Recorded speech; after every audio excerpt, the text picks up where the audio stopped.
guys, welcome back to Permaculture Perspectives. Today is going to be a bit of an artsy episode, and I'm going to be talking about the experience and the value of nostalgia. So stick around.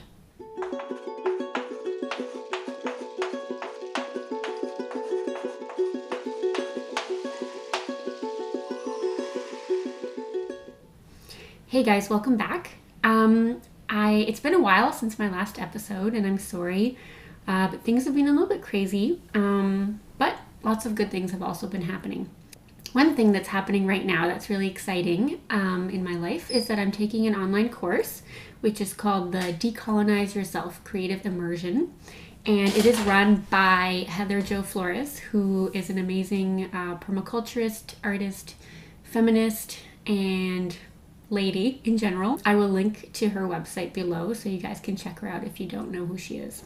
So every day is a different theme, and there's one day that we did which was called Phenomena. And so we kind of dove into the topic of phenomenology, which means essentially the study of our awareness of the world. And our activity was to go and have a walk outside and just be present in the moment and use all of our senses, including our intuition, to perceive what was happening around us and what that stirred up inside of us. And in the past few months, I've been feeling it's kind of like a longing or an unease of some sort. And when I went on this walk for the exercise, I was overwhelmed by nostalgia. Every time that I tried to be present in the moment, every time I tried to perceive the smells and the day, and it was really beautiful. I went for a walk in a very natural setting along a river. Everything reminded me of something from my past, and that I've never felt that strongly nostalgic before. And nostalgia is usually perceived as a somewhat melancholy state, but for me it was almost like 50% yes, melancholic, and 50% happy. And so I just wanted to do a bit of a meditation on nostalgia, which isn't directly linked to permaculture, but permaculture is also about zone 00, the self. In that way, it is linked to permaculture, because permaculture is also people care, and it's also about asking ourselves, how can we be the best person and the best artist, or the best creator, the best permaculturist. And I think that observing ourselves and what comes up for us is a big part of that. So before I talk any more about nostalgia, I would like to read a poem that I wrote about it. I'm not super, how should I say this, used to reading poetry aloud. I'm working on a poetry book at the moment, which I'm hoping to publish at some point in the near-ish future. Don't know how that's going to go down, but I'm gonna try my best. So this is a poem that is in that book. So there's two poems that I actually have that are on nostalgia, and this is the first, and it's called Nostalgia Feels Like, number 1, because they're both called Nostalgia Feels Like, number 1 and number 2. So here it goes. Nostalgia feels like every moment past is alive, brightly colored and crisp, or perhaps soft and billowy. But it is there, among my braided lives, vibrant. Every moment is alive, and is happening now, right now. I can feel it. Instances that are a part of this one here, but also apart, like happening, but finished already, closed but here. Like the time when newly alone, I allowed myself to be cloaked by the buzz of independence. Like your smiles, whose warmth I found again and again in different faces, but the feeling was the same. Like the time I walked down a street that felt like home, and I thought, this is what happy feels like, remember.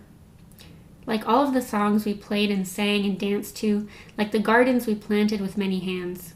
Like the time when I was drunk and I said to you that I had discovered the secret to life, to feel as much as possible, feel it all.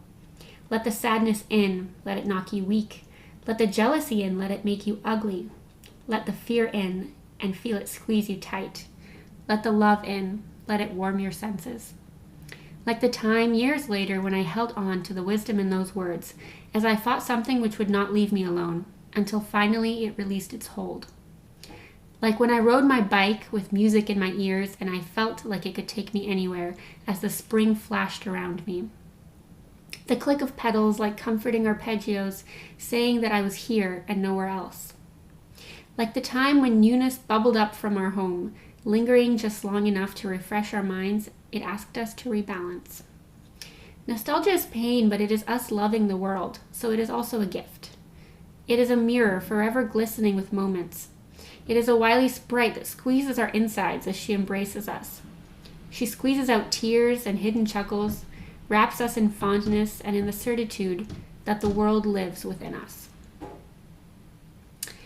So I think I wrote this poem after a really long drive. I get very nostalgic when we're driving in the car, and I think that maybe that comes from like just having that space and that time to let your mind kind of wander and take you where it may. And it usually in the past couple of months has been taking me down memory lane.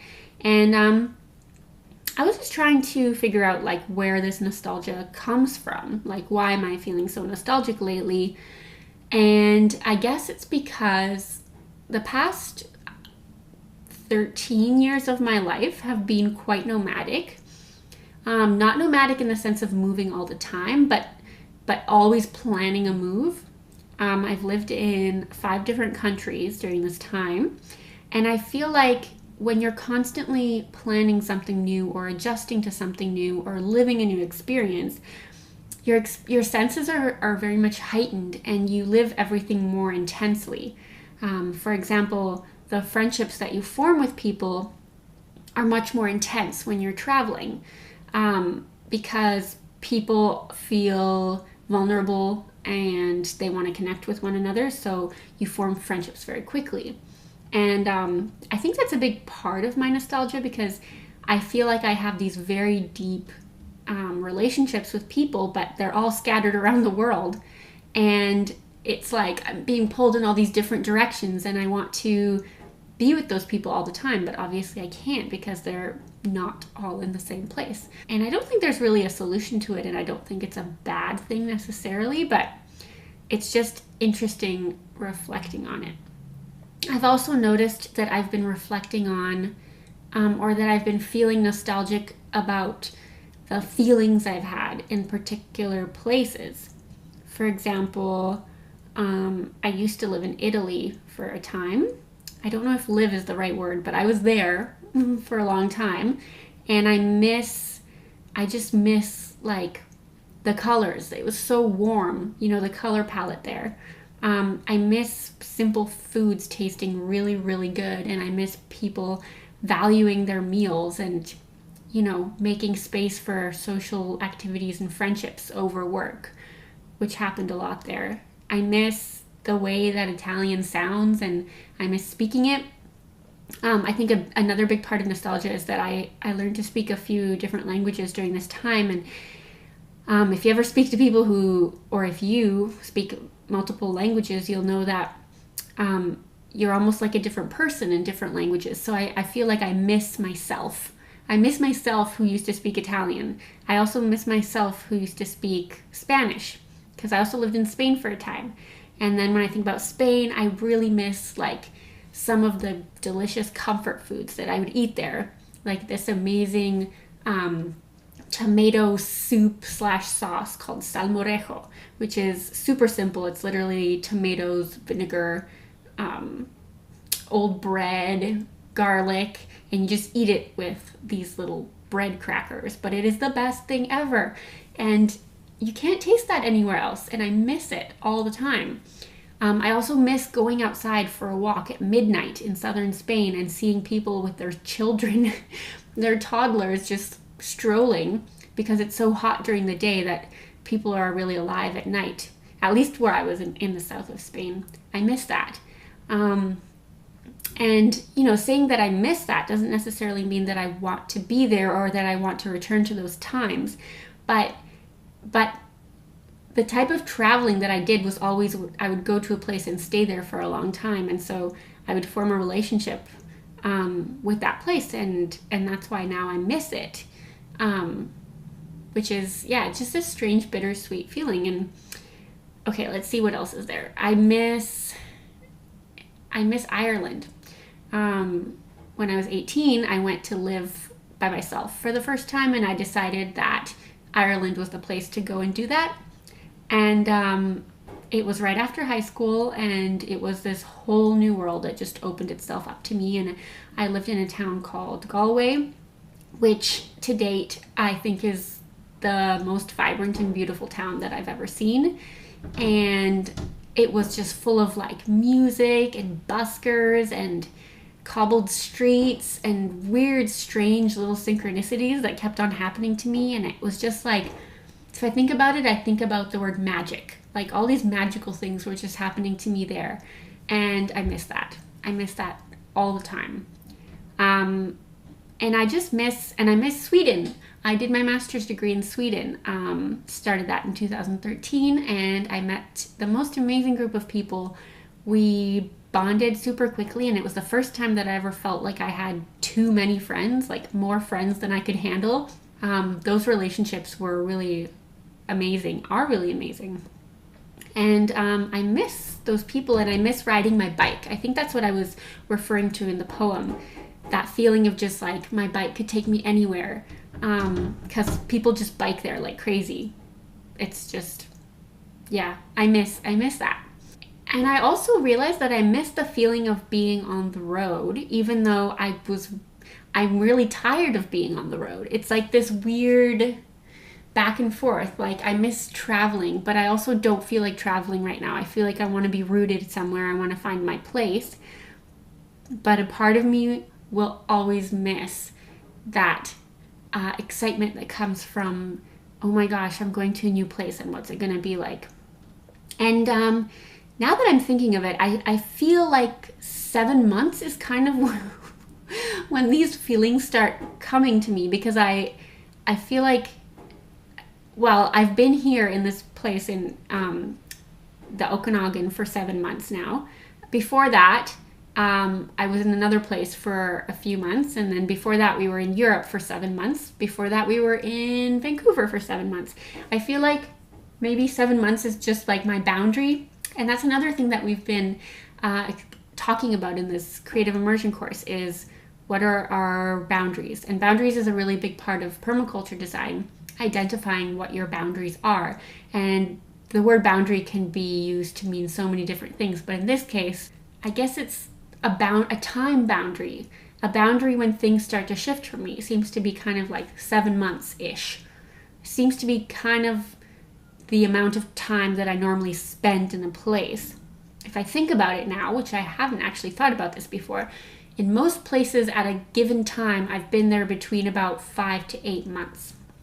So, there we go. I just came across something. I just found one of my boundaries. I don't know exactly what it means, but it's almost like at about 5 to 8 months, there's a shift that occurs in me. And maybe this like mountain of nostalgia that I'm feeling right now is signaling that I'm crossing some kind of boundary. Whoa, that's pretty cool. And I'm happy that I thought of that in this vlog episode. And yes, it's been kind of rambly. I'm sorry about that. I didn't really have a script or a plan, but I just wanted to make another video. I felt compelled to do that. And I would really like to know if any of you guys have felt this weird, like almost overwhelming sense of nostalgia come over you and last for like a while, but not in the sense of I want to go back and do those things I feel nostalgic for, but just that nostalgia is here and I'm observing it and it's okay. Have you ever felt that? If you have, or if you felt any other kinds of nostalgia or are feeling it now, let me know, because I would love to have a conversation about that. I think it's super interesting, and as you can see, it's definitely a vehicle for creativity for me, and maybe it is for you guys too. Oh, I do have an announcement actually, much more permaculture related. which is that I am participating in an all-women's online permaculture design certification course, which will be launching early in the new year. And it's going to be amazing. We have close to 40 women teaching it, and it's being organized by Heather Jo Flores. And I am going to be teaching one of the modules, the one on economic systems. And I'm really excited about it.